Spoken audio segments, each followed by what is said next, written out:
ایک شخص نے چڑیا پکڑنے کے لیے جال بچھایا۔ اتفاق سے ایک چڑیا اس میں پھنس گئی اور شکاری نے اسے پکڑ لیا۔ چڑیا نے اس سے کہا، اے انسان، تم نے کئی ہرن، بکرے اور مرغ وغیرہ کھاتے ہیں۔ ان چیزوں کے مقابلے میری کیا حقیقت؟ ذرا سا گوشت میرے جسم میں ہے، اس سے تمہارا کیا بنے گا؟ تمہارا تو پیٹ بھی نہیں بھرے گا۔ لیکن اگر تم مجھے آزاد کر دو تو میں تمہیں 3 نصیحتیں کروں گی جن پر عمل کرنا تمہارے لیے بہت مفید ہوگا۔ ان میں سے ایک نصیحت تو میں ابھی کروں گی، جبکہ دوسری اس وقت جب تم مجھے چھوڑ دو گے اور میں دیوار پر جا بیٹھوں گی۔ اس کے بعد تیسری اور آخری نصیحت اس وقت کروں گی جب دیوار سے اڑ کر سامنے والے درخت کی شاخ پر جا بیٹھوں گی۔ اس شخص کے دل میں تجسس پیدا ہوا کہ نہ جانے چڑیا کیا فائدہ مند نصیحتیں کرے۔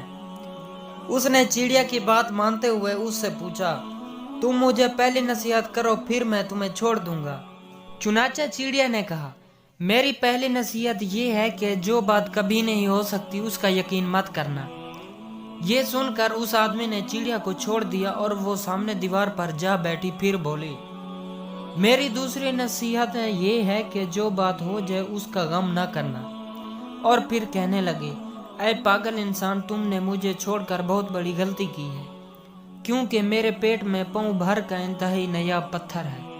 اگر تم مجھے ذبح کرتے اور میرے پیٹ سے اس موتی کو نکال لیتے تو اس کے فروخت کرنے سے تمہیں اس قدر دولت حاصل ہوتی کہ تم بہت بڑے رئیس بن جاتے۔ اس شخص نے جو یہ بات سنی تو افسوس کرنے لگا اور پچھتایا کہ اس نے چڑیا کو چھوڑ کر اپنی زندگی کی پہلی غلطی کی ہے۔ اگر اسے نہ چھوڑتا تو میری زندگی سنور جاتی۔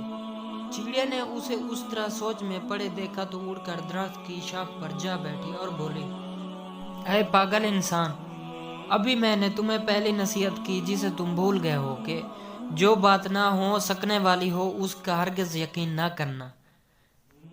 لیکن تم نے میری اس بات کا اعتبار کر لیا کہ میں چٹانگ بھر وزن رکھنے والی چڑیا اپنے پیٹ میں پاؤں وزن کا موتی رکھتی ہوں۔ کیا یہ ممکن ہے؟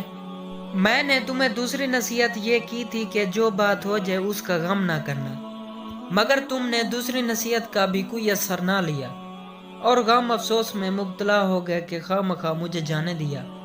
تمہیں کوئی بھی نصیحت کرنا بالکل بیکار ہے۔ تم نے میری پہلی 2 نصیحتوں پر کب عمل کیا جو تیسری پر کرو گے؟ تم نصیحت کے قابل نہیں۔ یہ کہتے ہوئے چڑیا پھر سے اڑی اور ہوا میں پرواز کر گئی۔ وہ شخص وہیں کھڑا چڑیا کی باتوں پر غور فکر کرتے ہوئے سوچوں میں کھو گیا۔ وہ لوگ خوش نصیب ہوتے ہیں جنہیں کوئی نصیحت کرنے والا ہو۔ ہم اکثر اپنے مخلص ساتھیوں اور بزرگوں کی نصیحتوں پر کان نہیں دھرتے اور اس میں نقصان ہمارا ہی ہوتا ہے۔ یہ نصیحتیں صرف کہنے کی باتیں نہیں ہوتی، بلکہ دانائی اور دوسروں کے تجربات سے حاصل ہونے والے انمول افسانے ہوتے ہیں، جو یقیناً ہمارے لیے مشعل راہ ثابت ہو سکتے ہیں اگر ہم ان پر عمل کریں۔ دوستو، اس طرح کی ہماری مزید ویڈیوز دیکھنے کے لیے ہمارے یوٹیوب چینل کو سبسکرائب ضرور کریں۔